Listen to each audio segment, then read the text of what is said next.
last year. Could it happen again? Well, maybe not this much snow. 2018 went down in the record books as the snowiest April ever based on Minneapolis-St. Paul airport totals. In Maple Grove, one weekend last April produced 22 inches of snow. How much snow we get on Thursday is a little up in the air. We've heard anywhere from 4 to 8 inches in the northwest suburbs. However, we do know the weather is impacting spring sports schedules. Delane Cleveland is live in Brooklyn Park with more. Delane? Hello, Shannon, and happy April 10th. I'm here at Northwoods Park, which is the home of Brooklyn Park's youth baseball program. Now, the teams started setting their rosters this past weekend, and coaches were already beginning to schedule practice, but Mother Nature had other plans. Everyone was all excited to get this baseball season started. City released the fields to be practiced on starting yesterday. And then the storm is going to set things back for us. The fields were in good shape when we shot this video earlier, but in order to accommodate baseball practices, the coaches need the dirt to be firm and the fields to be as free from water as possible. So even if all of the snow melts by this weekend, the coaches would still need several days of warm temperatures and windy conditions to help dry everything up and reduce the so-called mush factor if they want to practice with their teams. We're hoping to hopefully have minimal impact. If we get a bunch of snow, though, it's going to take some time to melt, and I don't know, hopefully it doesn't delay us more than a week or two. Our opening day is May 4th, so hopefully we'll be fine by then. Now, teams do have the option of practicing in a couple of indoor school gymnasiums, but that would come at an extra cost to the coaches. The preference, of course, would be for them to practice here. So, Shannon, we will have to see what happens. Reporting live in Brooklyn Park, Delane Cleveland, CCX News. All right, thank you, Delane. Golf fever swung through the northwest suburbs just a couple of days ago. Edinburgh USA opened its course last Friday, and now people itching to get outdoors are putting their golf plans on pause. Today, Edinburgh USA was empty as temperatures dropped into the mid-30s. The potential for snow means the course could be closed for an undetermined amount of time. Whatever happens, Edinburgh will adapt because they've dealt with April snow before. This is nothing unusual at all. I would say well over half the times that we open, we get snow after we open, so we're used to it. I mean, hopefully it's 5-7 inches and it'll take 2 days to melt. If it's 15 or 16, it might take up to a week. But we'll be open when it melts and ready to play again. Last year, Edinburgh did not open until April 27th because of the snow. This week, the Brooklyn Park City Council discussed the possibility of new rules to govern council member travel. This came up when the council discussed approving a request for council member Winfred Russell to represent the city at an international conference in Portland, Oregon this summer. Currently, the city budgets more than $12,000 for council member travel and requires the conference be approved in advance by the council. There is money in the budget for this trip, but some council members question the subject matter at this conference, and some say that there aren't enough requirements to impart information learned after the council member returns home. I'm not against us traveling and stuff. I just think that we need to sit down and figure out kind of a policy or procedural thing about exactly how the conferences are going to get picked, how much they can cost, kind of what is the expectation for someone when they come back from that conference. Councilmember Russell's trip was approved by a 5-2 vote, with Maida and West Hafner voting against. He will be attending the International Making Cities Livable Conference. This week's Standout student is doing some special things at the Perpich Center for Arts Education. Ashwood is an accomplished violin player, and we get his story from Eric Nelson.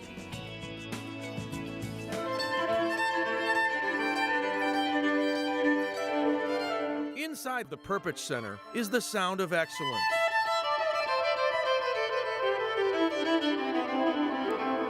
Junior Ashwood is one of Perpich's talented young musicians. He brings a lot as a musician and as a scholar. He's a good student, he's studious, but he's also a really good colleague.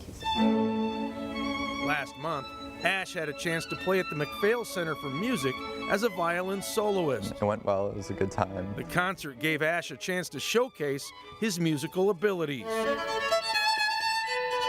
The stage isn't unfamiliar to me, but to have a huge range of players behind you accompanying you is a totally different experience. It makes it just a lot more immense, a lot more grand. The power of music can affect people in a variety of ways. Ash knows this, but says he has no specific message when performing. I'm really just playing to enjoy it, and if other people enjoy it, even better. Ash's mom pushed him into playing an instrument as a youngster. Fairly early in my life, I started out playing classical violin. Despite his gift, Ash is not looking to pursue a career in music. He is so talented in music that I'm surprised that he says he wants to study something else, but I understand because I've seen how focused he is in his academic classes. Whatever Ash decides to focus on, there is still a good chance he will be involved in music. I can see him continuing with music. I don't see how you walk away from that type of passion. In Golden Valley, I'm Eric Nelson, CCX News. The snow may be coming down, but that's not dampening the preparation at West Lutheran High School for its presentation of Bye Bye Birdie. Well, Bye Bye Birdie is definitely an American classic and just a great comedy show. This is such a wonderful production. It's 60 years old, which is so funny, and in some ways it does still show its age, but it was the first big show, Broadway show that Dick Van Dyke did. Bye Bye Birdie opens at 7 p.m. Friday and runs through the weekend at West Lutheran High School. Gray skies are gonna clear up.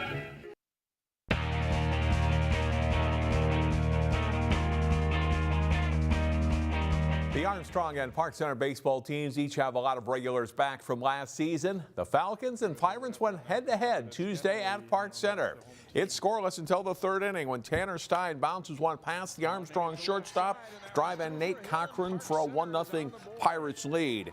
Same inning, Jose Gonzalez also finds a hole through the left side with a bouncer to score a run. Park Center takes advantage of a shaky inning defensively by Armstrong to go up 4-0. The Falcons respond in the top of the fourth. Nathan Perla's fly ball is just beyond the right fielder. Jordan Page scores. The Falcons pull within 4-3. Down 5-3 in the sixth. Armstrong erupts. Tyler Shell's line at left center is in for a hit to score a run. And that ties the game 5-5. Then Drew Ide slashes a single to right field to bring home another run as the Falcons surge into the lead at 8-5. Still in the sixth inning, Bjorn Jensen gets his second hit of the inning. Jensen knocks in 2 runs with this hit. Armstrong scores 9 runs in the sixth, 6 more in the seventh inning to pull away for an 18-5 win. The Champlin-Park softball team should be one of the top contenders in the Northwest Suburban Conference this spring. Rebels hosted Anoka Tuesday.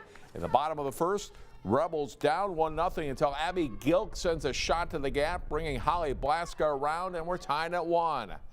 Bottom of the fourth, Kiara Harris strokes the hit to left, gets by the Anoka outfielder, and Aaron Reardon scores for a 2-1 Rebels lead.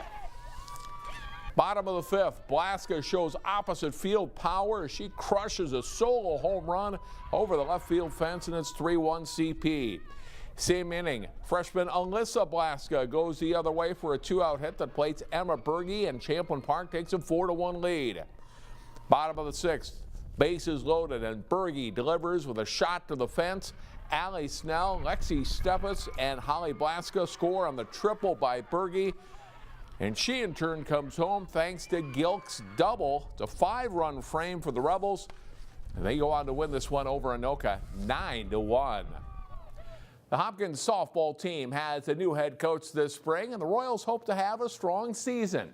Here's Jay Wilcox with more. New Hopkins head softball coach Carl Yancey is new to his position, but he's been around the program as an assistant. Yeah, there has been some changes, just like more aggressive, I would say. It's more of out of the gate type of deal, and it's hard to get used to Mark not being around, but I think it's it's good to have someone that we know and not a totally new person. It's changed a little bit. We have a lot of competition, which is a lot of fun. I really love it. I think Carl's doing a great job, and I think he's doing a really good job of getting us ready for the season. It's a great group of kids that we have here today, and I've you know, we got a good tradition here at Hopkins, and hopefully we can carry it forward with the way we've been doing things. I put in some changes. We've done a few things differently, but we're holding pretty close to Royals tradition. The Royals have some big shoes to fill as shortstop Natalie Den Hartog, who was one of the state's best players and is now starring for the Gophers, graduated. You know, I don't know if you can totally replace Natalie. You know, as a coach, she comes along and she might be a once or two time in your career player, but we've got some kids that are pretty dedicated and have really worked hard in the off season. Hopkins does have a good group of returners, including third baseman Parker Stoddard and freshman catcher Lauren Granger, a rising star. They'll start the season with a rotation of pitchers. Hopkins lost a thrilling but ultimately heartbreaking Section 6-4A final to Edina last season. They want to get back to that spot again. Of course, I think that as long as we're competitive and can put our mind to it, I think we're going to do great things. And if we keep hitting the ball, then we're going to make some great loud noise this year. I think we definitely want section champs, trying to go for this state tournament. Just trying to get our bats going right away in the games and score a lot of runs. Hopkins has been a regular contender to get to state, and they think that will continue this spring. Jay Wilcox, CCX Sports.